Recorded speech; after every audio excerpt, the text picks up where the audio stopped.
My story begins in a place I never imagined I'd find myself, feeling betrayed in my own home, a home I had built with love, hope, and ambition. I had always believed in the idea of family and partnership. Marriage, to me, was a bond built on trust, mutual respect, and shared dreams. My husband, Mark, and I had been together for over 6 years before we had our first child. His dream was always to start his own business. I supported him every step of the way, sacrificing my career and working long hours in a stressful job to help him save up the necessary funds. At first, I thought his dream was noble. But as time went on, I realized I was the one carrying most of the burden. I worked tirelessly, often without maternity leave, to ensure the bills were paid and we had everything we needed to survive. Meanwhile, Mark was busy with his business, investing his energy and time into a venture that, frankly, wasn't showing immediate results. But I believed in him. He promised that someday it would pay off, that we would have everything we ever dreamed of once it succeeded. I believed him. Until the day I walked into the house after a long day at work and found him in the kitchen, with the nanny. Her name was Sarah, a young woman in her mid-20s, who had been hired to help with our baby while I was away. She was friendly, kind-hearted, and always eager to help. I never suspected anything. I trusted her, just like I trusted Mark. But when I walked into the kitchen that day, I saw a side of them both that I had never expected to see. Mark stood behind Sarah, his hand resting on her waist, a look of intimacy between them that made my heart drop. They froze, the silence in the room deafening. My first instinct was to turn and leave, to pretend I hadn't seen what I just had, but something inside me refused to let that happen. I wasn't going to walk away and pretend that everything was okay. Not anymore. Christina. I can explain, Mark stammered. I didn't respond immediately. I just stood there, feeling my world crumble around me. The house, once a symbol of our shared success and happiness, now felt like a prison. The anger I felt wasn't just about the affair, it was about the years of hard work, sacrifice, and neglect I had endured while he focused on his dream and left me to shoulder the responsibilities alone. Explain? I finally said, my voice barely above a whisper, but there was venom in it. Explain what, Mark? That you've been cheating on me with the nanny while I've been working overtime to keep us afloat? He looked guilty, his face flushed. It wasn't supposed to happen like this. I never meant to hurt you. But that was the problem, wasn't it? He never meant to hurt me. He never meant for things to spiral out of control, but they had. His neglect, his absence, his obsession with his dream, none of it was intentional, yet it hurt just the same. And now, as I stood in the kitchen, watching him struggle to come up with an excuse, the truth was clear. I wasn't just his wife, I was his caretaker, his provider, the one holding everything together, while he was off living his dream. In the weeks that followed, I could barely speak to Mark. There were no more loving conversations, no more promises of better days. It was just the stark reality of what had been happening right under my nose. He continued to run his business, pouring money into it, hoping it would finally take off. But in the process, he had neglected me. He had neglected our marriage, our family, and everything we once stood for. I tried to focus on work, on my job that had kept me busy and allowed me to keep the bills paid, but my heart wasn't in it anymore. I was exhausted, physically, emotionally, mentally. I had never felt more alone in my life. It wasn't just that my husband had betrayed me. It was that he had manipulated me, kept me isolated in my own home, and taken me for granted. I had trusted him, believed in his promises. I had worked so hard to build a future for us, only for him to break my trust in the most painful way. As I began to process everything, I realized that I had been living in a fog for years. I had been so focused on making things work, on making his dreams a reality, that I had lost sight of my own needs. Every time I walked into the house, I felt the weight of his betrayal. I felt the presence of Sarah, of their secret life that I hadn't been part of. The thought of it made my stomach churn. I couldn't even look at Mark without feeling disgusted, and yet, I didn't know how to get out of this marriage. I had invested so much of myself into it, so much of my time. My energy, my love, and the idea of walking away felt impossible. But as the days went on, something inside me started to change. I couldn't keep living this way. I couldn't let him continue to dictate the terms of our marriage while I was left to clean up the mess. I needed to reclaim my life. I needed to stop allowing him to use me as a crutch while he chased his dreams. And most of all, I needed to stand up for myself. I took a deep breath and made a decision. I would no longer be the one to sacrifice everything while he lived in his fantasy world. It was time for me to fight for my own future, my own happiness, and my own peace of mind. The tension in the house had been unbearable for weeks. But that day, something inside me snapped. I could feel the weight of the betrayal pressing down on my chest, suffocating me with every breath I took. I had tolerated Mark's neglect for too long. I had stayed silent while he chased his dream business, while I worked tirelessly to make sure everything else in our life stayed afloat. I had let him drift into an affair, not because I was blind, but because I had hoped for change, for a moment when he would wake up and see the mess he was making of everything. But that moment never came. I had spent sleepless nights trying to convince myself that things could get better. That somehow we could move past this. That we could rebuild. But deep down, I knew it was a lie. The man I had married was gone, replaced by someone who was too selfish to even notice the damage he was causing. That evening, Mark walked through the door, just like any other night, oblivious to the storm that had been brewing inside me. I was sitting on the couch, my eyes fixed on the door, waiting for him to come home. When he stepped inside, he looked at me briefly, then dropped his bag by the door, like nothing was wrong. I could feel the anger bubbling inside me, the rage threatening to spill over. "Christina, I've been thinking." He started, but I cut him off. "No more thinking, Mark," I said, my voice steady but cold. "No more apologies, no more promises. You've had your chance." His eyebrows furrowed in confusion. "What are you talking about?" I stood up, my body trembling with a mix of rage and hurt. "I'm talking about everything, Mark. I'm talking about the fact that while I was out there working myself into the ground to pay our bills, you were at home, living in your little dream world, and cheating on me with our nanny." His face went pale, and he opened his mouth to speak, but I held up a hand to silence him.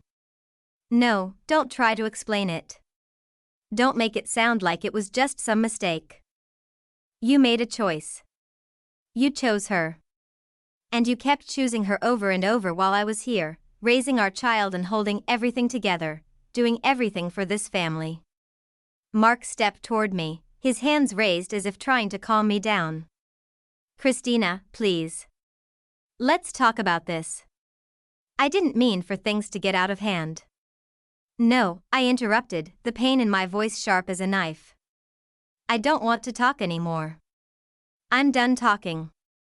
He looked taken aback by my words, but I wasn't going to let him guilt-trip me into backing down. He'd done that too many times before. The tears that had been building up in my eyes threatened to spill over, but I fought them back. I wasn't going to cry in front of him. Not anymore. "You don't get to do this to me, Mark. You don't get to treat me like I'm invisible while you live your perfect little life. And you don't get to expect me to just forgive you for throwing away everything we had. Christina." His voice cracked as he reached for my arm, but I yanked it away from him, stepping back. "Don't touch me," I spat. "You have no right." For a moment, we just stood there, facing each other. The room felt suffocating. I couldn't even stand to look at him anymore. The man I had once loved, the man I had built a life with, had betrayed me in the worst possible way. "I'm done, Mark," I said, my voice quiet but resolute. "I can't do this anymore. I'm not going to be with someone who doesn't respect me, who uses me as a stepping stone to get what they want." Mark's face crumpled with emotion. "Christina, please. I'm sorry. I love you. I'll do anything to fix this." I shook my head, my heart breaking in two. You don't love me. If you did, you wouldn't have done this. You wouldn't have lied to me, you wouldn't have kept me in the dark while you lived some other life. I've been carrying this whole marriage on my back, Mark. You've been too busy with your business. Too busy with her to even notice. The tears finally fell, but I didn't care. The dam I had built inside me was finally breaking, and I didn't want to stop it. I wasn't going to pretend like everything was okay when it wasn't. I wasn't going to act like I could forgive him just because he said the words I wanted to hear. I want you to leave, I said, the words heavy and final. I want you to pack your things and get out of this house. I can't be around you anymore. Mark looked at me as if I had just slapped him. His eyes filled with disbelief. His mouth opening and closing as if he were trying to form words, but nothing came out. He couldn't believe what he was hearing. I knew he hadn't expected this. He probably thought I'd cave in like I always did, that I'd forgive him and let him back in. But not this time. Christina, please. He whispered, his voice barely audible. Don't, I said, my voice hardening. Just don't. I've spent enough years in this marriage feeling alone and unheard. I've spent enough years supporting your dreams while mine were pushed aside. I'm done. I want you to leave. Now. Mark hesitated for a moment longer, then turned to go upstairs to pack. I could hear him moving around upstairs. The sound of drawers opening and closing, his footsteps heavy with reluctance. But I didn't care. The only thing I cared about was that I was finally standing up for myself. For the first time in a long time, I was taking control of my life, of my future. When he came downstairs, suitcase in hand, he looked at me one last time. Christina, I'm sorry. I know I've hurt you, but please. Don't do this. I looked at him with a mixture of sorrow and resolve. You had your chance, Mark. You threw it away. Don't ever come back. And with that, he was gone. He walked out the door, leaving me standing there, alone. But for the first time in a long time, I didn't feel empty. I felt free. The tears that had been building inside me were no longer just tears of sorrow, they were tears of release. I had finally broken free from the suffocating grip of a marriage that had held me prisoner for so long. It wasn't going to be easy, and I didn't know what the future held, but I knew one thing for sure, I wasn't going to let him break me anymore. As the door closed behind him, I took a deep breath, feeling the weight lift off my shoulders. I was going to be okay. I was going to heal, rebuild, and reclaim my life. And I wasn't going to let anyone, especially Mark, stop me. The weeks that followed Mark's departure from the house felt like a strange mix of relief and unease. While I had finally taken control, I couldn't help but feel the weight of what was to come. The divorce, the custody battle over our child, the inevitable financial struggles. It was all so overwhelming. But I was determined to face it, to build something stronger than what I had left behind. Mark, on the other hand, was spiraling into a pit of his own making. When he left, he went straight to the nanny, Rachel. But the happy little fantasy he had built in his mind quickly crumbled. Rachel, who had been so eager to step into the role of the other woman, didn't stick around for the fallout. Once she saw how much trouble Mark was in, how much his business was floundering, how much he had alienated me, how much he had lost, she vanished. It didn't take long for me to hear from friends that she had packed up and left him in a hurry. I'm sorry, Mark, she had told him, or so he claimed. This is not what I signed up for. That sting of rejection must have been worse than the affair itself.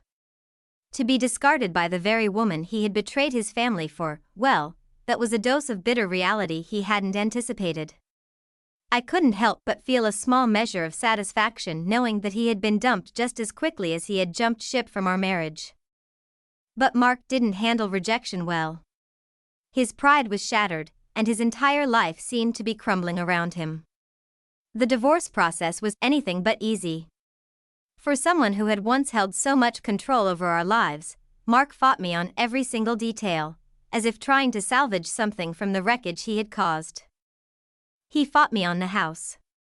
He wanted half of it, despite the fact that I had been the one working tirelessly to pay the bills while he chased his dream business.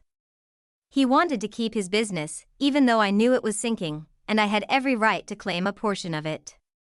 But more than anything, he fought me over custody of our son, Jason. I don't think Mark ever realized how little he truly understood about fatherhood until he started demanding joint custody. He had been emotionally absent from Jason's life, spending more time with his business or the nanny than actually caring for our child. Yet now, when things started to fall apart, he suddenly wanted to play the part of the concerned father. It didn't work that way. Not with me. Jason, who was only 4 at the time, was a smart child. He could sense the tension, the bitterness, the chaos. When Mark came around to visit him, he would cry. It broke my heart every time, but I had to remind myself that this was just another part of the healing process, for both of us. Jason needed stability, not the emotional roller coaster Mark had been offering him. In the courtroom, Mark tried to paint himself as the victim. He claimed that I was the one who had destroyed our family by being too focused on my work and neglecting him. It was laughable, really. His lawyer made baseless claims about my inability to balance my career and family life, accusing me of being a cold, career-driven woman who had no interest in being a good mother. The accusations stung, but I stood firm. I had documentation to prove that I had been the one who had taken on the financial burden. I had evidence that I had been the primary caregiver. In the end, it was clear that Mark's performance as a father hadn't impressed anyone. His sudden desire to be the doting parent after years of emotional neglect did not resonate with the judge. The custody was awarded to me, and I felt a surge of relief. I knew it wasn't over. Mark would still fight for visitation, but for now, Jason and I had won this battle. The final blow to Mark came when he realized that his business was failing. What he had thought would be his dream project had turned into a nightmare. It had been his escape from the realities of our life, a way for him to avoid facing his responsibilities as a husband and father.